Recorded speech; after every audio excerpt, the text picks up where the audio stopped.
आज जो बिल को लेकर श्री किशन रेड्डी जी आए, उसमें श्री अधीर रंजन चौधरी जी से लेकर जसवीर सिंह जी तक 18 इस सदन के सम्मानीय सदस्यों ने अपने अपने विचार रखे। कुछ लोगों ने पक्ष में रखे, कुछ लोगों ने विपक्ष में रखे, कुछ लोगों ने तथ्यात्मक रखे, कुछ लोगों ने राजनीतिक तरीके से रखे। और मैंने सबको करीब करीब ध्यान से सुना है। जो नहीं सुन पाया, इनकी नोट भी यहां बैठकर मैंने अफसरों से जो मुझे प्राप्त हुई, मेरे साथी एमओएस से प्राप्त हुई, उसको मैंने पढ़ा है। माननीय अध्यक्ष जी, मैं इस सदन के सभी सदस्यों को फिर से एक बार कहना चाहता हूं कि कृपया जम्मू कश्मीर की स्थिति को हम समझे। राजनीति करने के लिए ऐसा कोई बयान न दे जिससे जनता गुमराह हो जाए। माननीय अध्यक्ष जी, यहां कहा गया कि धारा 370 हटाने के वक्त जो वादे किए गए थे उसकी दिशा में क्या किया। मैं तो जरूर इसका जवाब दूंगा, मुझे मौका दीजिए आपने जवाब देने का। मगर भाई 17 महीने हुए धारा 370 हटे हुए, आप हमसे हिसाब मांग रहे हो। 70 साल आपने क्या करा, इसका हिसाब लेकर आए हो क्या किया 70 साल? और अगर 70 साल ढंग से चलाते तो हमसे हिसाब मांगने का समय ही ना आता। माननीय अध्यक्ष जी, उनको भी मालूम है कि धारा 370 हटने के बाद अभी तो वहां पर प्रशासन स्थिति को संभाल रहा था, इतने में कोविड लग गया। 1 साल लगभग सब कुछ बंद रहा है और हमसे हिसाब मांग रहे हैं। मुझे कोई आपत्ति नहीं, मैं हिसाब देता हूं, आना पाई का हिसाब देता हूं, एक एक काम का हिसाब देता हूं, एक एक बात का हिसाब देता हूं, मुझे उसमें कोई आपत्ति नहीं। परंतु मैं इतना कहना चाहता हूं माननीय अध्यक्ष जी, जिनको पीढ़ियों तक शासन करने का मौका दिया, वो जरा अपने गिरेबान में झांक कर देखे कि हम हिसाब मांगने के लायक है या नहीं। माननीय अध्यक्ष जी, धारा 370 को हटाने का मसला कोर्ट में है।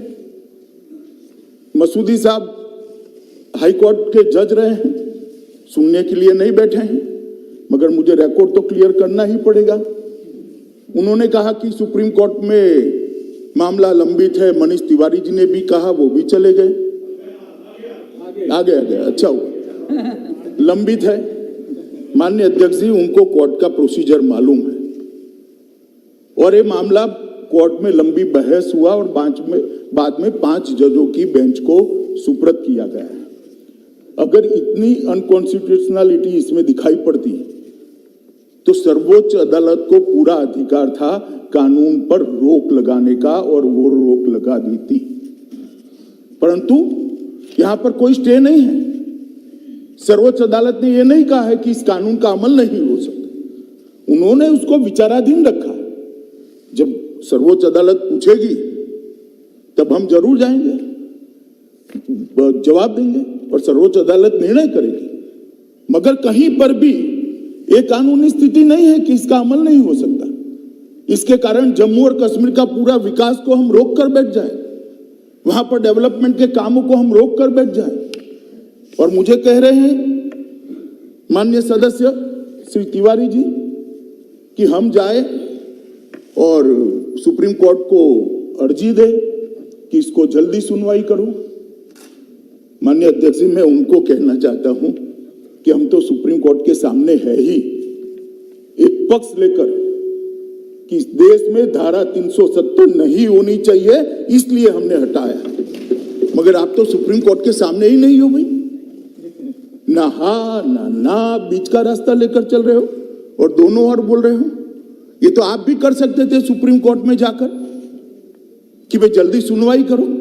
ये भी आपको मालूम है कि सुप्रीम कोर्ट आजकल वर्चुअल सुनवाई करता है और जिसमें 70, 80, 100 वकील एडवोकेट्स खड़े होंगे, पार्टियां इतनी होगी, इसकी वर्चुअल सुनवाई संभव नहीं है, ये आपको भी मालूम है, इसलिए सुनवाई नहीं हुई। इसका एक बड़े हिस्से का सुनवाई हो चुका है, 5 जज का बेंच भी बन चुका है, और जैसे ही सुप्रीम कोर्ट वर्चुअल सुनवाई के मोड से पुनः फिर से एक बार आमने सामने की सुनवाई करेगा, तब जरूर सुप्रीम कोर्ट अपनी प्रायोरिटी के हिसाब से इसको सुनेगा, मगर तब तक कोई काम ना करे क्या? ये किस प्रकार के उदाहरण इस सदन के अंदर दिए जाते हैं? माननीय अध्यक्ष जी, सदस्य टी सुमति और काफी सारे सदस्यों ने कहा कि बिल लाने का मतलब ही है कि अब जम्मू कश्मीर को स्टेटहुड नहीं मिलेगा।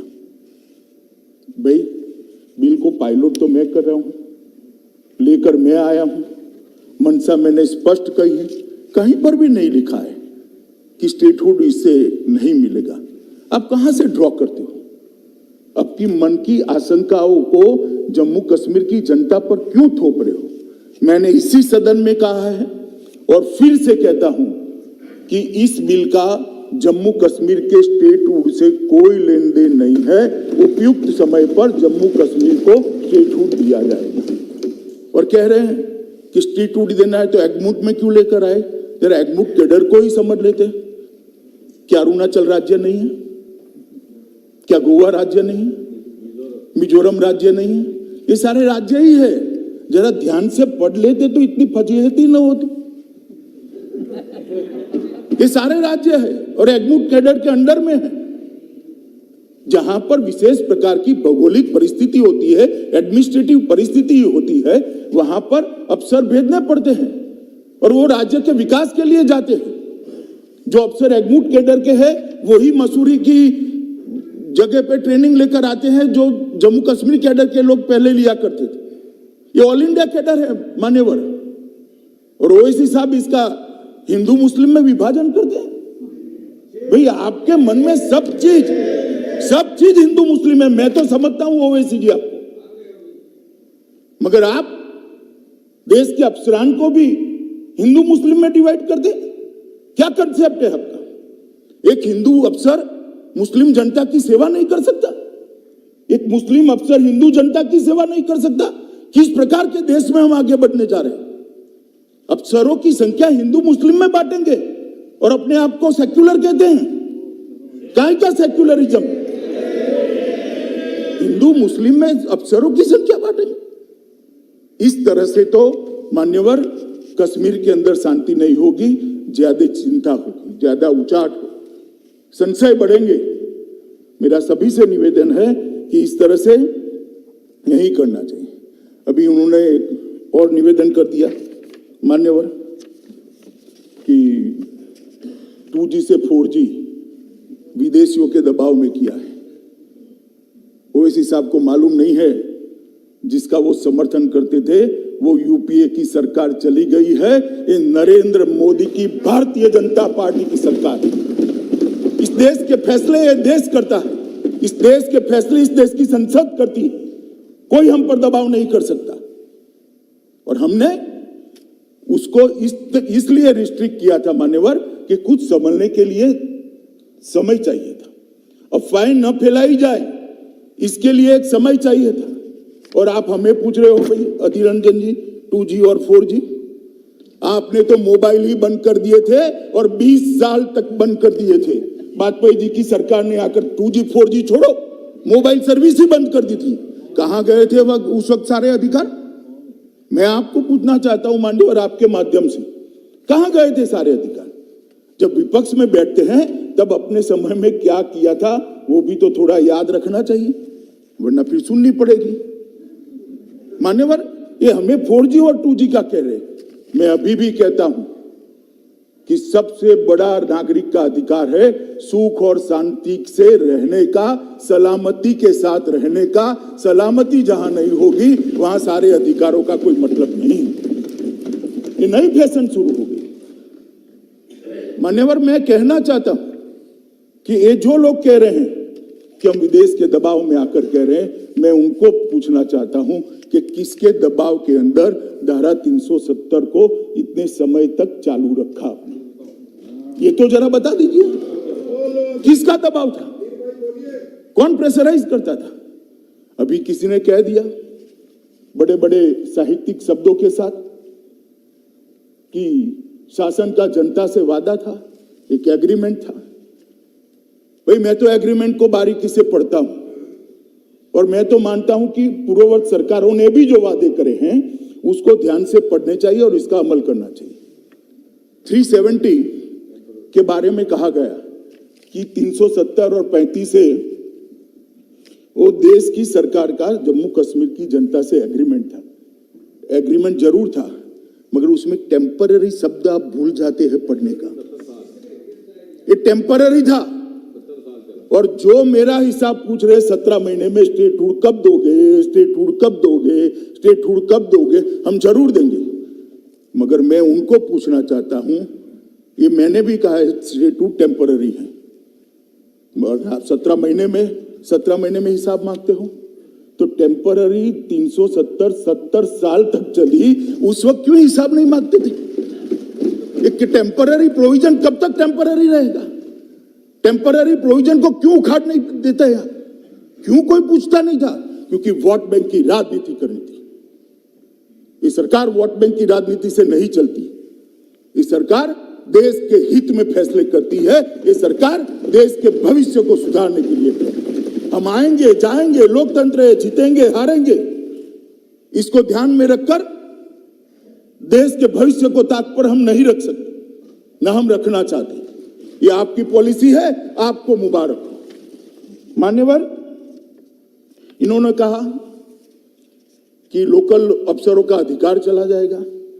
मुझे कोई समझाए भला, देश भर में आईएएस आईपीएस अफसर भेजे जाते हैं, लोकल अफसरों का अधिकार चला जाता है क्या?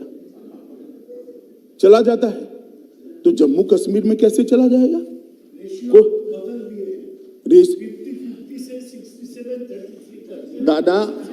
दादा आप ज्यादा पढ़ नहीं सकते, अब मैं समझ रहा हूं। देश भर में यही रेशियो है। आपके बंगाल में भी है। क्यों अलग रखना? कश्मीर देश का हिस्सा नहीं है। कश्मीर देश का हिस्सा नहीं है क्या? क्यों अलग रखना? और क्या कश्मीरी युवा को देश की ऑल इंडिया कैडर में आने का अधिकार नहीं है? अगर स्कूलों में पढ़ाते, स्कूल जला न दिए गए होते, मदरसों के अंदर बच्चों को जाने के लिए मजबूर न करते, तो कश्मीर के बच्चे भी आज आईएएस और आईपीएस अफसर बने। स्कूल किसके टाइम में जल गए? और मेरा हिसाब ले रहे हैं, मुझसे हिसाब मांग रहे हैं, कितने लोग मर गए, ये हो गया वो गया। मनीष भाई, कांग्रेस का शासन याद करो क्या होता था। हजारों लोग मारे जाते थे, सालों तक कर्फ्यू रहता था। और परिस्थिति का आंकड़ों के आधार पर जरा आकलन करो। मैं इसमें जाना नहीं चाहता क्योंकि तू मैं होती है। कश्मीर में शांति बहुत बड़ी चीज है और जो अशांति का समय था उसको मैं याद भी करना नहीं चाहता। भगवान करे कभी ऐसी अशांति वहां न हो और नहीं होगी, क्योंकि अब हमारा शासन है। मान्यवर, मसूदी साहब कहते हैं कि 80% जगह पर डायरेक्ट रिक्रूट रखें। तो भाई डायरेक्ट रिक्रूट पर क्यों भरोसा नहीं? देश के हर राज्य की स्थिति है मान्यवर कि डायरेक्ट रिक्रूट अफसर होते हैं। इसका एक प्रो रेटा है, प्रमोशन होता है जब लोकल अफसरों का, तो वो भी जगह लेते हैं। और ये देश का, पूरे देश का एडमिनिस्ट्रेटिव इंफ्रास्ट्रक्चर इसी आधार पर बना है। अब जम्मू कश्मीर के अंदर चीप पॉपुलैरिटी के लिए ये कहना कि 80% अफसर बाहर के, कोई बाहर का नहीं है, सभी भारत माता की संतान है, इसी भारत में जन्मे। बाहर का क्या होता है? ये नई पैटर्न और नई फैशन विकसित करिए। बाहर का है। दादा आपको नहीं कह रहा मैं, मान्यवर, एक गलत रास्ता है। इस रास्ते पर देश में भलाई नहीं होगी। मसूदी साहब कह रहे हैं कि आपने बोडोलैंड को ये दे दिया, मणिपुर को ये दे दिया, कश्मीर को क्यों नहीं? अरे मसूदी साहब, जरा सच बोला करिए। आप तो जज हो, सब कुछ पढ़ते हो। सभी अकॉर्ड निकाल कर दीजिए। किसी को अलग संविधान नहीं दिया है, किसी को अलग झंडा नहीं दिया है, किसी को धारा 370 नहीं दी है। और ये तो हमारा वादा था देश की जनता को 1950 से कि इस देश में दो विधान, दो निशान, दो प्रधान नहीं रहेंगे और आज मोदी जी के नेतृत्व में हमने इसको समाप्त कर दिया। मान्यवर, इन्होंने विकास की काफी सारी बातें करी और मैं भी करना चाहता हूं कि धारा 370 से क्या मिला इसका हिसाब वजीरे दाखिला दे, गृह मंत्री दे। तो ठीक है भाई, आपने कहा है तो मैं दे ही देता हूं। सबसे पहला काम हमारी सरकार आने के बाद वहां पंचायती राज का पुनर्स्थापना हुआ है, शुरुआत हुआ है। पुनर्स्थापना शब्द ठीक नहीं है। जब इस देश का संविधान लिखा गया, संविधान लिखने के बाद डॉक्टर अंबेडकर ने जब संविधान का एडिटिंग का भी काम समाप्त हो गया है, एक बहुत बड़ा स्टेटमेंट किया था साहब, इस देश के लोकतंत्र को, वो वाक्य को सुवर्ण अक्षर में मंडित कर डॉक्टर अंबेडकर के वाक्य को रखना चाहिए। उन्होंने कहा था, राजे अब रानी के पेट से पैदा नहीं होंगे, गरीब दलित पिछड़ों के वोट से पैदा होंगे। उन्होंने कहा था, राजे अब रानी के पेट से पैदा नहीं होंगे, दलित गरीब और पिछड़ों के वोट से पैदा होंगे। मगर कश्मीर में आज तक राजे रानी के पेट से ही पैदा हुआ।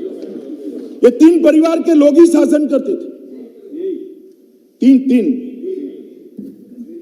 तीन परिवार के लोग ही शासन करते थे और इसीलिए उनको धारा 370 शूट करती थी। मान्यवर, हमने पंचायत के चुनाव कराए, अभी डिस्ट्रिक्ट पंचायत के चुनाव हुए, लगभग 51.7% वोटिंग हुई, कहीं पर भी गोली नहीं चलानी पड़ी और मान्यवर शांतिपूर्ण मताधिकार का प्रयोग हुआ। कांग्रेस के शासन के चुनाव कैसे हुए थे मैं इसमें जानना नहीं चाहता, क्योंकि पुरानी बातों को याद नहीं करता चाहता, परंतु कोई आरोप नहीं कर सकता, हमारे विरोधी भी आरोप नहीं कर सकते कि चुनाव में घपला हुआ, इस चुनाव में अशांति हुई, इस चुनाव में अफसर का उपयोग किया गया।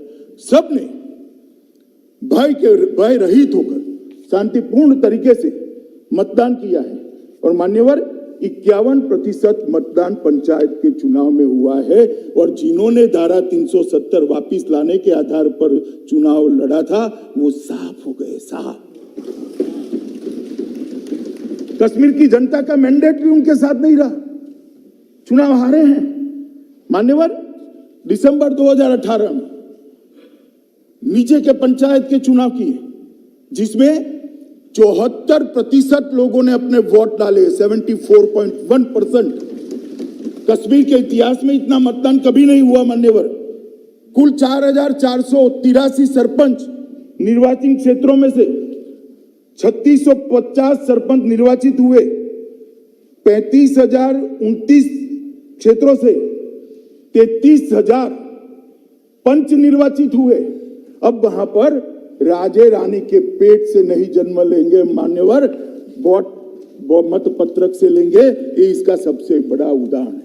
आज जो पंच बना है, जो सरपंच बना है, जो जिला पंचायत का सदस्य बना है, कल एमएलए बनेगा, किसी की कृपा की जरूरत नहीं है। जम्मू कश्मीर की आवाम उसको अपना नेता बना लेगी और नए नेता चुन कर आएंगे जो विकास में मानेंगे। मान्यवर, ये जो चुनाव हुए, इसके लिए मैं जम्मू कश्मीर की जनता, सभी वहां के सुरक्षा बल, चुनाव आयोग और जम्मू कश्मीर के एडमिनिस्ट्रेशन को हृदय से इस देश के गृह मंत्री के नाते बहुत बहुत बधाई देता हूं कि मोदी जी ने जो करने की इच्छा रखी थी उसको आप सब ने मिलकर पूरा किया है।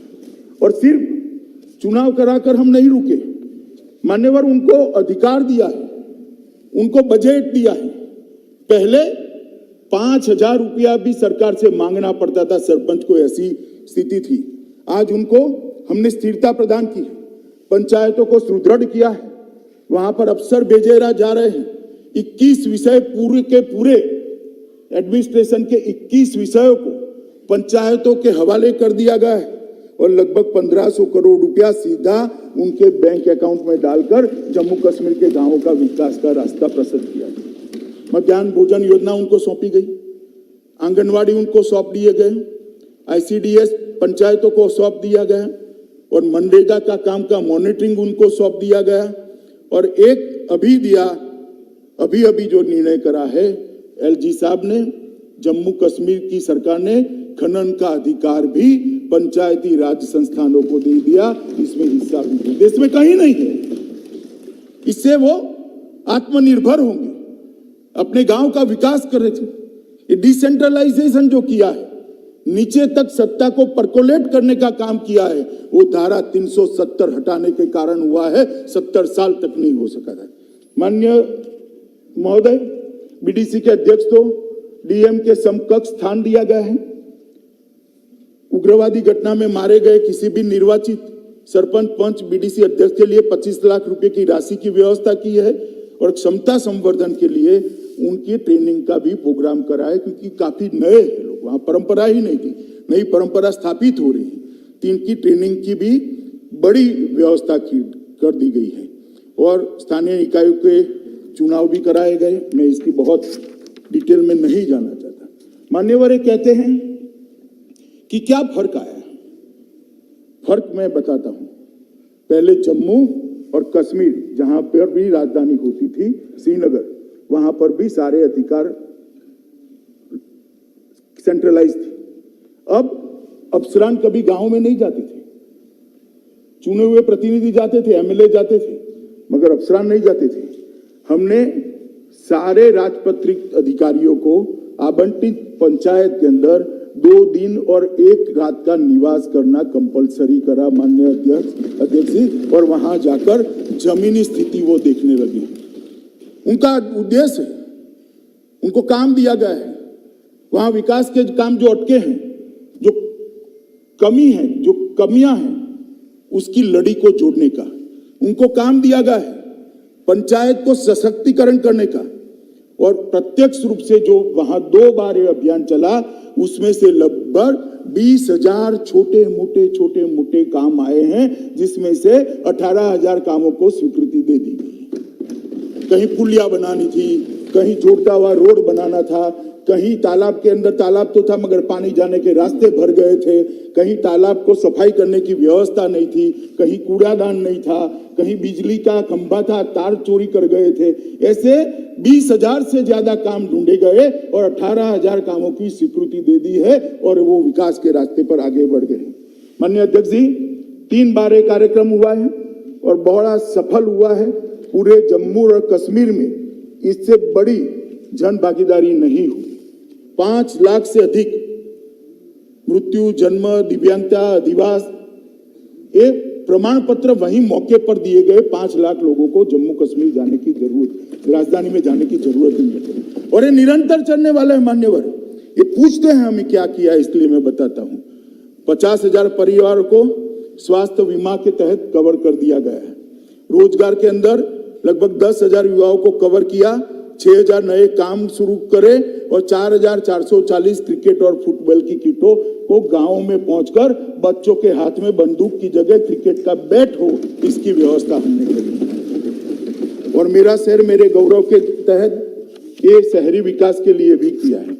मान्यवर, विकास का काम को जहां तक गति देने का सवाल है, मोदी जी प्रधानमंत्री बने तब से जम्मू कश्मीर उच्चतम प्राथमिकता वाला क्षेत्र रहा है, क्योंकि जम्मू कश्मीर ने बहुत सहा है। उनके दर्द को मैं कुछ शब्दों में सिर्फ यहां बयान नहीं कर सकता मान्यवर, बहुत सहा है। इसलिए लगभग प्रधानमंत्री विकास पैकेज पीएम योजना की जो घोषणा हुई, उसका पुनर्निर्माण और मेगा विकास का जो पैकेज था, इसके तहत 58,627 करोड़ रुपए की परिव्यय की 54 योजनाएं थी। 54 योजनाएं थी और लगभग उसको बढ़ाकर 26% और बढ़ा गए। 20 परियोजनाएं, जिनमें से 7 केंद्रीय की थी, 13 संघ राज्य की थी, ये काफी हद तक पूरी हो चुकी है। तो 20 परियोजनाएं तो पूरी हो चुकी है 54 में से, और बाकी 8 परियोजनाएं ये लगभग मार्च के अंत के पहले पूरी हो जाएगी। तो 54 में से 28 परियोजनाओं को पूरा करने का काम हमने कर दिया है। आईआईटी जम्मू ने अपने परिसर में काम कर दिया है, शुरू कर दिया है। दोनों एम्स का निर्माण शुरू हो चुका है। अर्ध रिंग रोड जम्मू को 2021 में हम पूरा कर देंगे। 8.45 किलोमीटर की बनिहाल सुरंग को इस साल खोलने की योजना है। और सबसे बड़ी बात है, पीयूष भाई यहाँ बैठे हैं, 2022 में हम रेलवे से कश्मीर को, घाटी को जोड़ने का काम भी समाप्त करेंगे। दादा 70 साल में जो नहीं हुआ वो अब हो रहा है, वो आपको मालूम होना चाहिए। चेनाब पुल 359 मीटर ऊंचा चेनाब नदी पर विश्व के सबसे ऊंचे रेल पुल का निर्माण किया गया, निर्माण चालू है, अगले साल पूरा हो जाएगा। शहरी परिवहन के लिए लगभग 10,599 करोड़ रुपए का डीपीआर तैयार कर दिया गया है। लाइट रेल ट्रांजिट सिस्टम को भी 4 वर्ष में हम पूरा करेंगे, जिसके जम्मू और कश्मीर में 2 कॉरिडोर होंगे। परियोजना के डीपीआर को अंतिम मूल आकार दे दी गया है।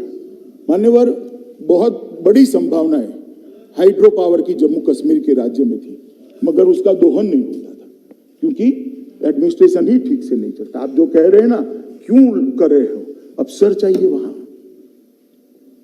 हम जम्मू कश्मीर को मंथर गति से चलाना नहीं चाहते, जम्मू कश्मीर के विकास को द्रुत गति से चलाना चाहते हैं, इसीलिए अफसर चाहिए, इसीलिए अफसर भेजना चाहते हैं। प्रचुर जल संसाधन है मान्यवर वहां पर, प्रचुर, लगभग 14,867 मेगावाट की तराशी गई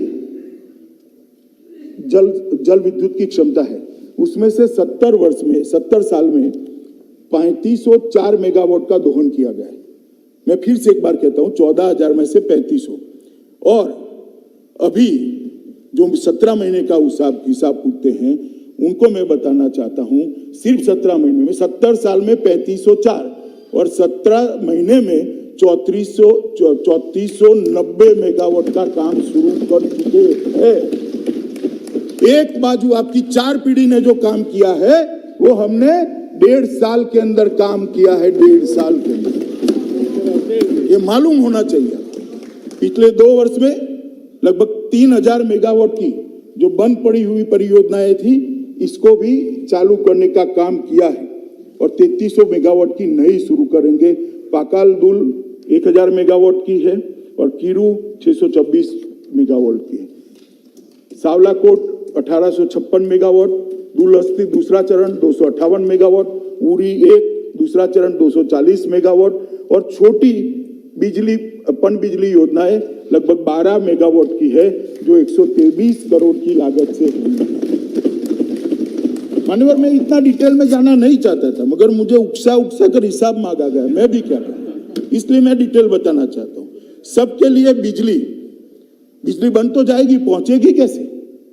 तो इसका डिस्ट्रीब्यूशन गांव तक होना चाहिए, इसका डिस्ट्रीब्यूशन बाद में घर तक होना चाहिए।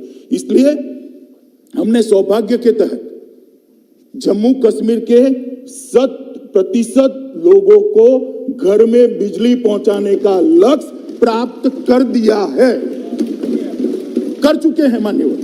और 3,57,405 ऐसे लोग थे जिनको 70 साल से बिजली नहीं मिली थी, ये 17 महीने में बिजली देने का काम किया गया। ये हिसाब मांगते हैं मान्यवर में। इस वर्ष 36 किलोमीटर लंबी 33 केवी लाइन बिछाकर एलओसी पर स्थित केरन और मुंदियान गांवों को भी, जो अंतिम गांव थे, उसको भी बिजली से जोड़ने का काम हमने समाप्त कर दिया। पहले वहां डीजल जनरेटर से सिर्फ 3 घंटे बिजली सरकार की ओर से दी जाती थी, अब 24 घंटा बिजली पहुंचे, ऐसी व्यवस्था करी। मान्यवर, बिजली के साथ जीवन की महत्वपूर्ण एक जरूरियात है।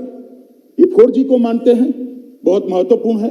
मैं मानता हूं जल बहुत महत्वपूर्ण है, जल जीवन के लिए बहुत महत्वपूर्ण है। कांग्रेस के हिसाब से 4G जीवन के लिए बहुत महत्वपूर्ण है, मगर हमारी मान्यता अपनी जगह स्थिर है। 4G भी जरूरी है, मगर जल अत्यंत जरूरी है। इसलिए सितंबर 22 तक सभी 18.16 लाख परिवारों को पाइप के द्वारा घर में पानी पहुंचाने की योजना समाप्त हो जाएगी। और जब मैं ये कह रहा हूं तब पूछेंगे, भाई आप तो 22 की बात कर रहे हो। अभी 4 जिलों में 100% घर में पानी पहुंचाने का काम हमने समाप्त कर चुके हैं और 22 तक बाकी के जिलों का काम हम करेंगे। इसके साथ विद्यालयों, आंगनवाड़ियों और शिक्षा संस्थानों को, अस्पतालों को भी हमने जोड़ने का काम किया। मान्यवर, हमने तय किया है कि 2021 के अंदर ही 5300 किलोमीटर की सड़कों का निर्माण होगा।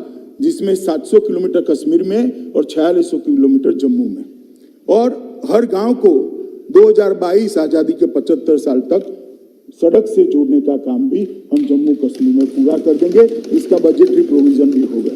माननीय अध्यक्ष जी, ये हमेशा 370 35 से ऐसे झुनझुने पकड़ाते थे, ना बिजली की बात करते थे, ना पानी की बात करते थे, ना नौकरियों की बात करते थे, ना स्वास्थ्य की बात करते थे। जम्मू कश्मीर के दुर्गम क्षेत्रों के अंदर जो लोग बसते हैं, इनकी स्वास्थ्य की चिंता क्या की है 3 परिवारों ने? मैं पूछना चाहता हूं, 70 साल तक आपने शासन किया, जम्मू कश्मीर के अवाम के स्वास्थ्य के लिए आपने क्या किया? लेकर आइए हिसाब और हमारे एमपीओ के साथ चर्चा करिए।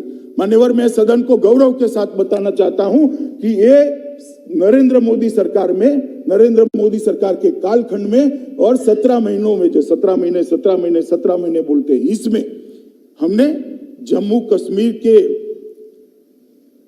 पीएमडीपी के तहत स्वास्थ्य मंत्रालय से 881 करोड़ रुपए की राशि ऑलरेडी भेज दी है, जिसमें से 754 करोड़ रुपए की राशि व्यय की जा रही है। मान्यवर, 75 परियोजनाएं पूरी हो गई है और 22 तक 39 परियोजनाएं पूरी हो जाएगी, जिसमें श्रीनगर में 500 बिस्तरों वाला नया अस्पताल, जम्मू में 200 बिस्तरों वाला नया मातृत्व अस्पताल, जम्मू में नए हड्डी और जोड़ के अस्पताल, जीएमसी जम्मू में 100 बिस्तर के आकस्मिक चिकित्सा ब्लॉक, जम्मू में बालक और बालिका छात्रावास का निर्माण जिसके तहत आता है। और माननीय अध्यक्ष जी, देश भर के 60 करोड़ गरीबों को मोदी सरकार ने आयुष्मान भारत का आशीर्वाद देकर 5 लाख रुपए तक का स्वास्थ्य फ्री ऑफ कॉस्ट दिया। मान्यवर, मसूदी साहब पूछते थे क्या किया जम्मू कश्मीर के साथ, क्या किया? एग्रीमेंट नहीं पढ़ते। शासन का एग्रीमेंट होता है जनता के साथ। अरे भाई, एग्रीमेंट तो कागज पर होता है, जम्मू कश्मीर तो हमारे दिल में है, दिल में।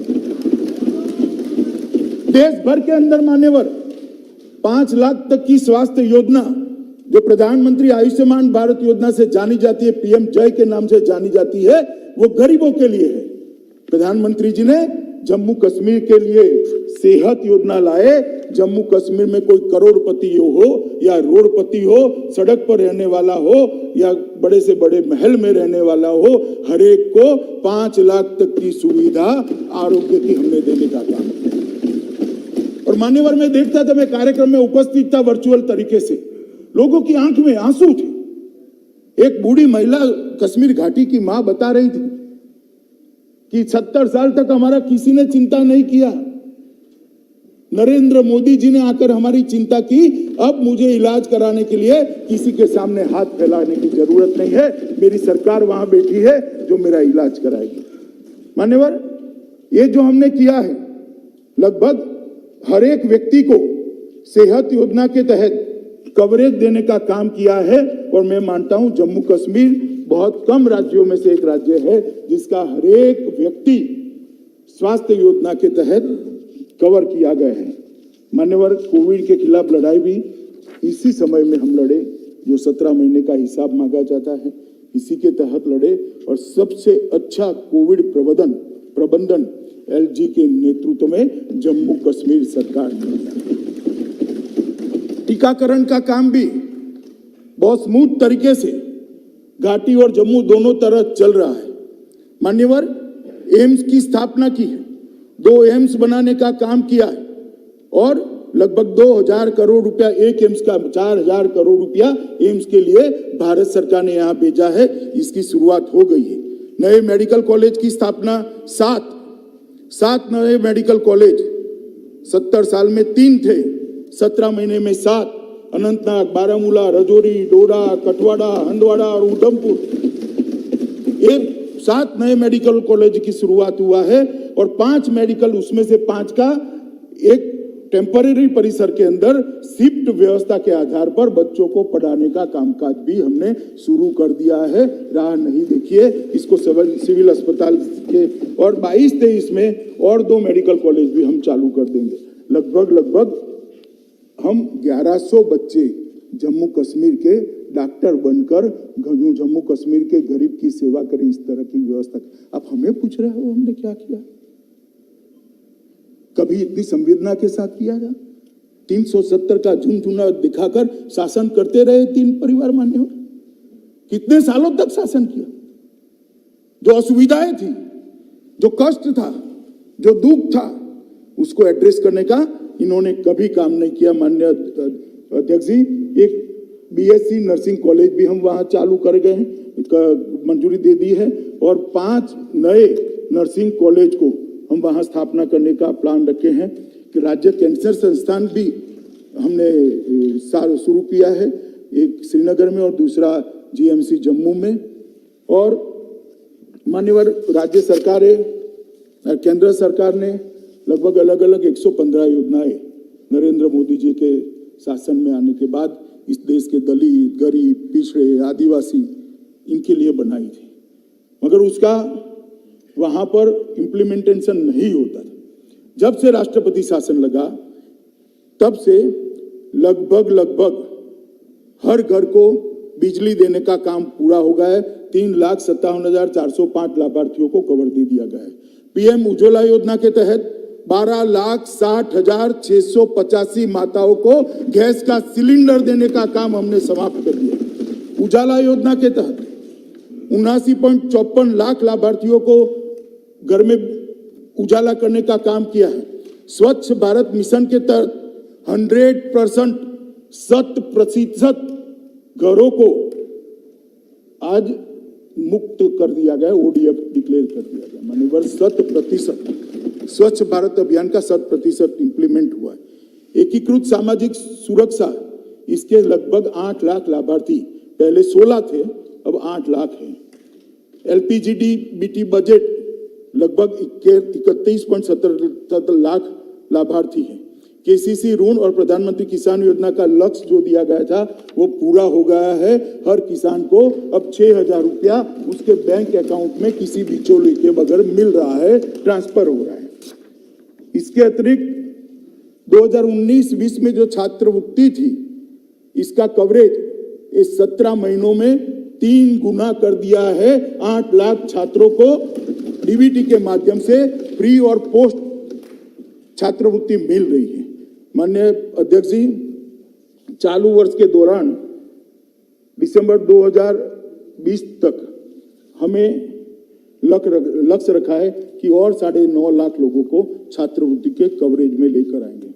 मान्यवर मनीष जी ने कहा कि जम्मू में कितनी फैक्ट्रियां बंद हो गई है और ये इसी कालखंड में हो गई।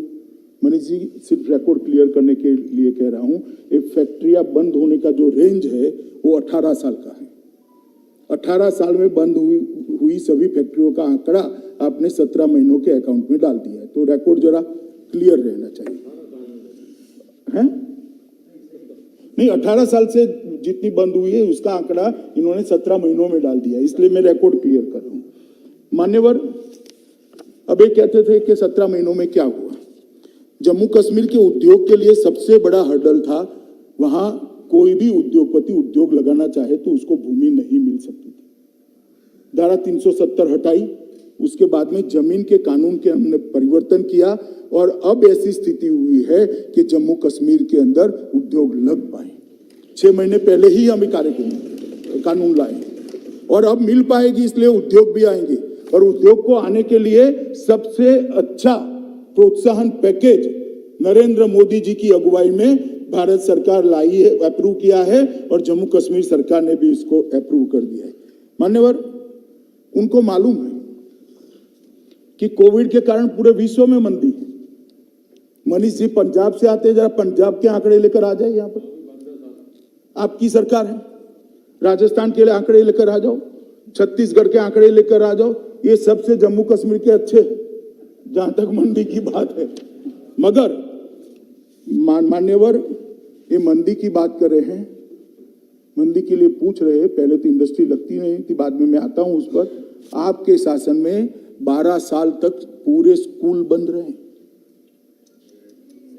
पूरा स्कूल, लाखों बच्चों का भविष्य अंधकार में कर दिया, और अब आज हमसे हिसाब मांग रहे हो भैया। तनिक ढंग से तो सोचो कि हिसाब मांगना चाहिए या नहीं मांगना चाहिए। मान्यवर, ये 4G की रोते हैं, आपने तो मोबाइल ही बंद कर दिए थे। 4G, 2G, 1G, 0G, कोई जी की जरूरत, मोबाइल ही बंद था, सिम कार्ड ही बंद था। मान्यवर, और ये हमसे हिसाब मांग रहे हैं। हम जो मान्यवर योजना लेकर आए हैं, अब हमने एक वहां यही लोग यहाँ जो कहते हैं इंडस्ट्री नहीं आई, वहां जाकर अफवाह फैला रहे हैं कि आपकी जमीनें चली जाएगी। मैं जम्मू कश्मीर के आवाम को आश्वस्त करना चाहता हूं कि किसी की भी जमीन नहीं जानी है। सरकार के पास इतनी जमीन है कि जिसमें जम्मू कश्मीर विकास कर पाए, वहां इंडस्ट्री आ जाए। और अब सरकार की जमीन कोई राज करने वाला छीन नहीं सकता। ये नरेंद्र मोदी सरकार, ये जमीन आपके विकास के लिए है, आपके राज्य के उद्योग के लिए। ये जमीन को कोई नहीं छीन पाएगा। तो एक लैंड बैंक बनाइए। मैं आगे आता हूं इस विषय पर। मान्यवर, हम जो पैकेज योजना लाए हैं, इसके अंदर 28,400 करोड़ रुपया 2027-37 तक का पूरा इसका व्याप रखा है। लगभग 4.5 लाख से अधिक लोगों को इससे रोजगारी मिलेगी और तीनों प्रकार की हम इसमें सहायता देने वाले हैं। मान्यवर, जो उद्योग लगाएंगे, जो पूंजी लगाएंगे, जो उनकी वर्किंग कैपिटल होगी, इसको 500 करोड़ रुपए तक के ऋण पर लगभग जो ऋण होगा इसको 6% ब्याज पर ही भारत सरकार देगी। 6%, जिससे उसको उद्योग लगाने में बड़ी सहायता हो जाएगी। जीएसटी के लिए भी हमने बहुत सारा अच्छा पैकेज में आयोजन किया है। जो उसके प्लांट एंड मशीनरी की वैल्यू होगी उद्योग की, इसके 300% तक उसको जीएसटी रिफंड किया जाएगा, पूरा का पूरा 300%। तो एक महीने में ये जितना 100 रुपया लगाएगा तो 300 रुपया इसको सरकार जीएसटी के माध्यम से वापस दे देगी। मगर इसको हमने सब्सिडी इसलिए नहीं बनाया है, पूछेंगे फिर सब्सिडी क्यों नहीं बनाया, कि फर्जी उद्योग न लगे। मान्यवर, जीएसटी तभी भरा जाता है जब उद्योग चलता है। उद्योग चलता है तो रोजगारी मिलती है, उद्योग चलता है तो बिजली की खपत होती है, उद्योग चलता है तो बाकी एंसिलरी इंडस्ट्रीज भी लगती है। जो उद्योग चलाएगा उसको 100 रुपया लगाने पर 300 रुपया तक का जीएसटी वापस दे दिया जाएगा। मान्यवर, हमने उनको कैपिटल इन्वेस्टमेंट पर सब्सिडी देने का छोटे उद्योगों के लिए हमने प्रावधान किया है। और मैंने जो कहा लैंड बैंक, आपको आश्चर्य होगा कि 29,030 कैनाल का लैंड बैंक बनाया है जो सरकारी है। किसी भी जम्मू कश्मीर के व्यक्ति का कोई जमीन नहीं जाना है। ये 29,030 कैनाल जो है इतना ही है कि अब हम इसके लिए रोशनी लेकर नहीं आएंगे, रोशनी लेकर अंधेरा नहीं करेंगे। आपने तो सरकारी जमीन जो थी रोशनी के नाम पर अपने चट्टो बट्टों में बांट दी। हमने उसका लैंड बैंक बनाया और अब इंडस्ट्री को देंगे तो इंडस्ट्री इसके अंदर विकसित होगी, रोजगार मिलेगा, बिजली की खपत बढ़ेगी, जीएसटी मिलेगा, रेवेन्यू मिलेगी और जम्मू कश्मीर एक आश्रित राज्य की जगह एक अपने आप पर आत्मनिर्भर राज्य बने। इस दिशा में हम आगे बढ़े। मान्यवर, ईज ऑफ डूइंग बिजनेस को भी हमने बहुत आगे बढ़ाया है। इसका मैं ज्यादा कहना नहीं चाहता। युवाओं के लिए नौकरियां त्वरित भर्ती अभियान भी हमने चालू कर दिया है। वर्ग 4 में 10,000 रिक्तियां चिन्हित की गई है और 8,575 रिक्तियों सेवा चयन बोर्ड के माध्यम से विज्ञापित कर दी गई। मान्यवर, इसमें बहुत चिट्ठियां चलती थी, कितनी योग्यता है इसके आधार पर नौकरियां नहीं देते थे, चिट्ठियों से नौकरियां बांटी जाती थी। हमने ये सारी नौकरियों को सेवा चयन बोर्ड द्वारा ही विज्ञापन देकर भरने का निर्णय किया है और जो क्लास 3 और 4 है उसमें मेरिट से आधार पर नौकरी मिलेगी, कोई इंटरव्यू नहीं होगा। मान्यवर, लगभग 14,161 पदों के लिए सेवा चयन बोर्ड ने विज्ञापन कर दिया है और 2,050 पदों के लिए लिखित परीक्षा, मैं क्लास 1 और 2 की बात कर रहा हूं, शुरू हो गई है और 324 उम्मीदवारों का चयन कर दिया गया है। मान्यवर, लगभग हमारा अंदाज है कि कुल मिलाकर 2022 के पहले 25,000 से ज्यादा सरकारी नौकरियों का सृजन कर 25,000 युवाओं को हम पारदर्शिता के साथ नौकरी देंगे।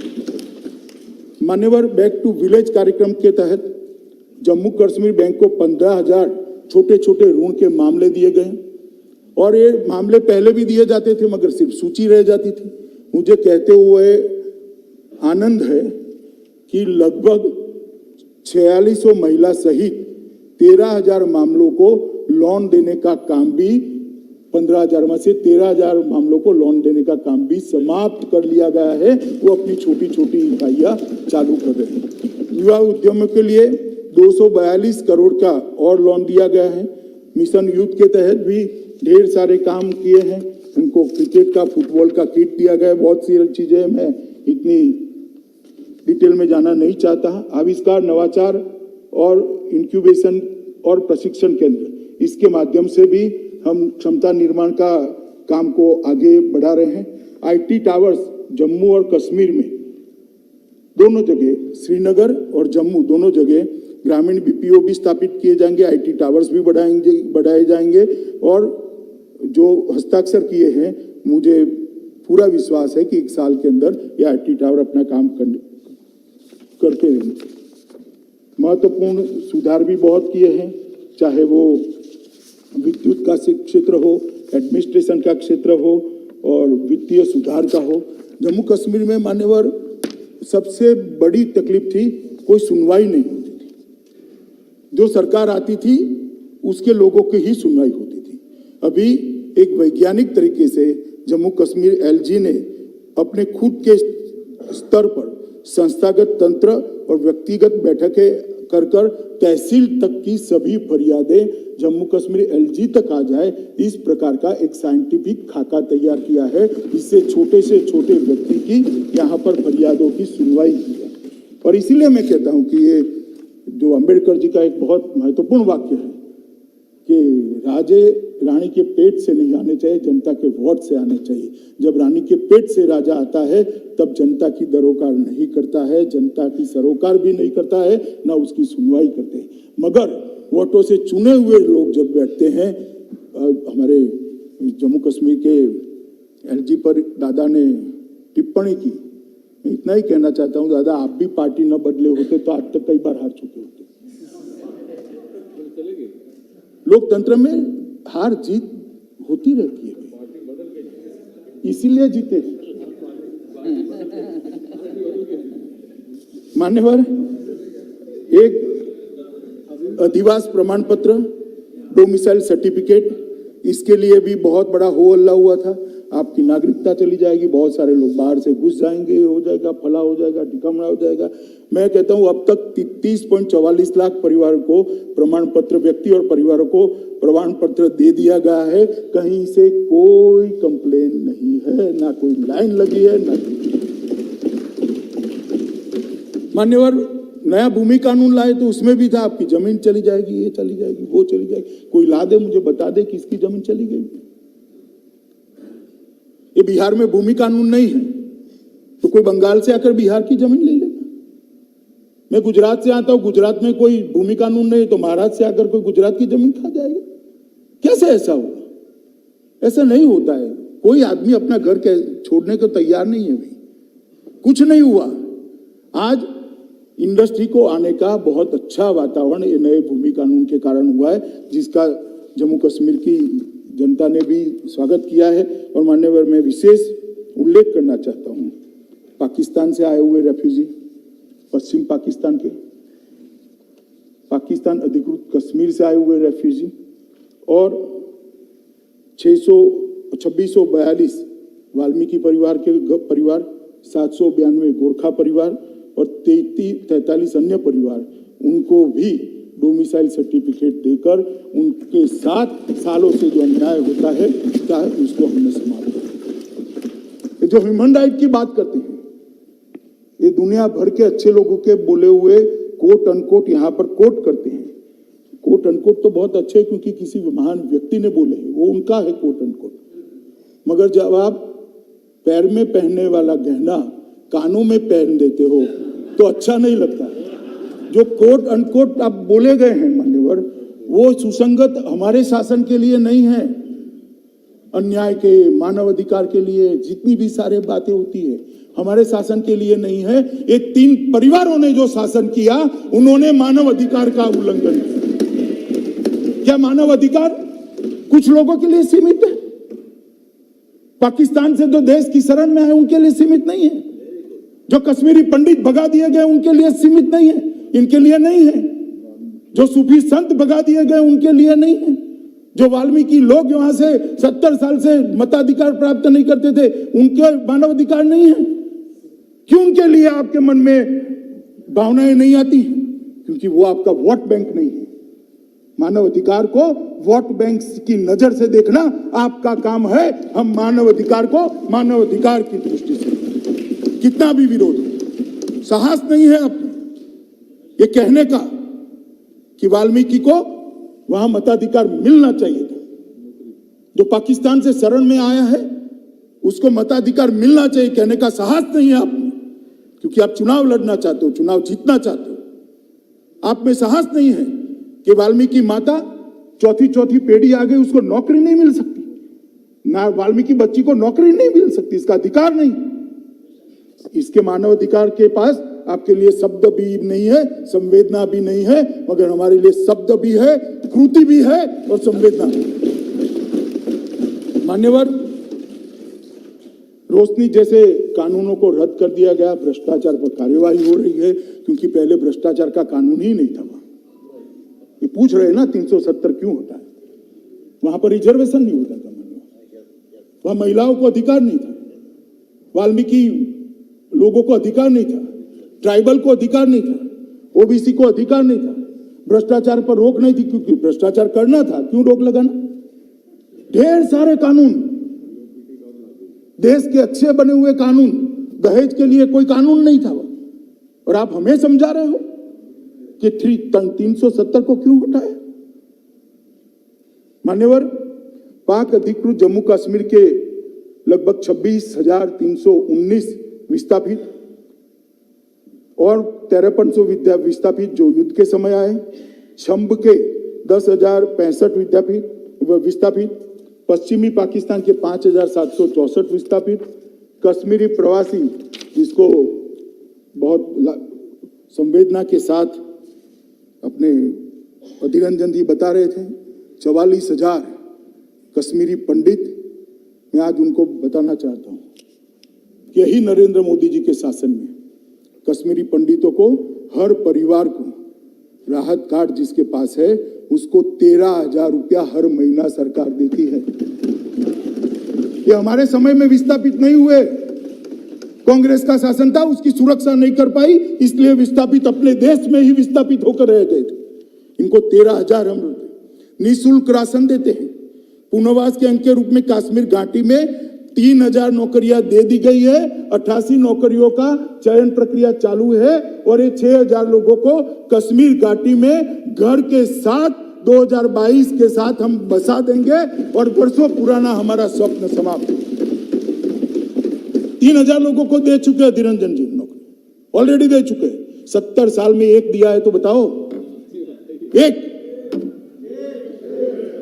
और 6,000 लोगों का घर बनाने की योजना भी, जमीन भी आवंटन कर दी है, बजट का भी आवंटन हो गया, प्रक्रिया चालू हो गई। और प्रोफेशनल कॉलेज में दाखिले के लिए देश भर में रिजर्वेशन किया गया है। मान्यवर, पहाड़ी भाषाई जनसंख्या के 1,74,000 लोगों को आरक्षण नियम संशोधित कर 4% आरक्षण, ये 370 हटने के कारण मिला है। अंतर्राष्ट्रीय सीमा के पास के गांवों के 17,000 लोगों को यही सदन में मैं ही बिल लेकर आया था, जिनको रिजर्वेशन दिया है, पहले नहीं दे सकते थे। आर्थिक रूप से कमजोर वर्ग को 1.16 लाख लोगों को अब आरक्षण का लाभ मिलना शुरू हो गया है, क्योंकि 1.16 लाख बीपीएल परिवार को 10% आरक्षण का लाभ मिल रहा है, जो 370 के कारण नहीं मिलता था। 1,500 सफाई कर्मचारी परिवारों को पूरा अधिकार देने का काम किया है। आप हमें पूछ रहे हो क्या किया है? मान्यवर, 370 जाने से जम्मू कश्मीर में किसी के साथ अन्याय हो, इस संभावना को ही समाप्त कर दिया गया है। मान्यवर, शिक्षा, प्रशिक्षण और करियर के लिए भी ढेर सारे काम किए गए हैं। मान्यवर, संवैधानिक और कानूनी मामलों में भी, जहां तक लद्दाख का सवाल है, मेरे युवा साथी नांगम्याल यहाँ है, मैं इतना कहना चाहता हूँ 2014-15 से 19 तक 4,164 करोड़ रुपया की धनराशि जम्मू कश्मीर सरकार के थ्रू लद्दाख में गई थी। हम कितना भेजे उसका महत्व ही नहीं था, वो लद्दाख पहुंचती ही नहीं थी। तो 14 से 19 के बीच में 4,164 और 31/10/19 मतलब 370 जाने के बाद अधीर रंजन जी 31/3/20 तक 3/20 तक 3518 करोड़ रुपया ऑलरेडी हम भेज चुके हैं। जो 5 साल में मिलता था वो 17 महीनों में मिला है लद्दाख वालों को। मान्यवर इतना ही नहीं है, लद्दाख को 2 नए डिग्री कॉलेज दिए गए हैं, नए एयरपोर्ट टर्मिनल और जिला अस्पताल का अपग्रेडेशन का काम शुरू हो गया। सब 17 महीने में ही हुआ सुमति जी। लद्दाख के पर्यटन को बढ़ावा देने के लिए 5 नए टूरिस्ट सर्किट भारत सरकार ने बनाए हैं, 5 नए ट्रैकिंग रूट्स भी खोले गए हैं। सुदूर विद्यार्थी क्षेत्रों में सब्सिडाइज हेलीकॉप्टर की व्यवस्था शुरू कर दी गई जिससे टूरिज्म बढ़े। लगभग लद्दाख में 7500 मेगावाट क्षमता वाला देश का सबसे बड़ा सौर ऊर्जा यंत्र लगाने की कार्यवाही भी शुरू कर दी गई है। ये लद्दाख के लोगों की लाइफलाइन होगी, ढेर सारे लोगों को रोजगारी मिलेगी। परंपरागत चिकित्सा प्रणाली उसको रिवाइव किया गया है।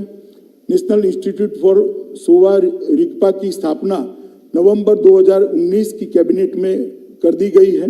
कारगिल हवाई अड्डे के व्यवहार्य अध्ययन फिजिबिलिटी स्टडी के लिए लद्दाख प्रशासन और अपने विमानपत्तन विभाग इसके साथ एग्रीमेंट हुआ है। Mission integrated development of horticulture के तहत 28,870 ऐसे पौधे जो ठंडी में भी जिंदा रह पाए उनको लगाने का काम किया गया है। ई गवर्नेंस की दिशा में गांव तक ई गवर्नेंस पहुंचे, इसके लिए ढेर सारी सुविधाएं के ई स्टैंप शुरू कर दिया है, ई क्वाड फी शुरू कर दी है। माननीय प्रधानमंत्री जी ने लद्दाख में एक सेंट्रल यूनिवर्सिटी का भी अनुमोदन कर दिया गया है। माननीय अध्यक्ष जी, विकास पैकेज के तहत जो 80,000 करोड़ रुपया था उसमें इसका उचित हिस्सा भी लद्दाख को दिया गया है। और सभी राज्यों के जैसे यहाँ पर गुजरात भवन होता है, यूपी भवन होता है, बिहार सदन होता है, लद्दाख को भी 70 साल के बाद अपना भवन और सदन यहाँ पर मिला है। भारत सरकार की कई सारी योजनाएं वहाँ पर थी, उसमें लगभग 80% कवरेज कर दिया गया है। रोड कनेक्टिविटी में सुधार के लिए 11 पुलों और 578 किलोमीटर रोड का काम हाथ पे लिया गया है। जो जिला टनल का काम शुरू कर दिया गया है। रिमोट एरिया में टेली कनेक्टिविटी के सुधार के लिए 80 सेट फोन और 124 वास्ट स्थापित किए गए हैं। पावर इंफ्रास्ट्रक्चर के लिए कारगिल में लेह में 500 केडब्ल्यू के मिनी हाइड्रो प्रोजेक्ट स्थापित किए गए। 11 केवी की और 66.25 km और 42 km LT लाइन बिछाई गई है। 3 गर्ल्स हॉस्टल बनाए गए हैं। 20 बेडेड अस्पताल कारगिल के अंदर बनाया गया है। ट्रेजरी सिस्टम की जगह PMFS लागू किया है जिससे अनुकूलता हो। लेह में 1000 MT का कोल्ड स्टोरेज बनाने का काम पूरा कर दिया गया है जिससे इतने ठंडी वाले प्रदेश में उनको कोई कठिनाई का सामना न पड़े। पश्मीना गोट्स की संख्या में लगभग ये 17 महीने में 8% वृद्धि दर्ज की है, जो रिकॉर्ड है, आज तक कभी नहीं बढ़ा गया। लद्दाख के पिछले क्षेत्र के लिए विकास पैकेज लगभग 50,000 करोड़ का पैकेज प्रधानमंत्री जी तय कर रहे हैं जो आने वाले दिनों में लद्दाख को मिलने वाला है। मान्यवर ये कह रहे हैं कि है और हम मानते हैं कि जम्मू कश्मीर हमारा है, आप हमारे हो, ये पूरा देश आपका है और आपके साथ पूरा देश खड़ा है। इतना विश्वास देकर मैं मेरी बात को समाप्त करता हूं और पूरे सदन को मैं विनती करता हूं कम से कम ये बिल को सर्वानुमत से हम पारित करें, इतना ही मेरा निवेदन है। फिक्र आपकी, सोमवार से शुक्रवार रात 9 बजे सिर्फ TV9 भारतवर्ष पर।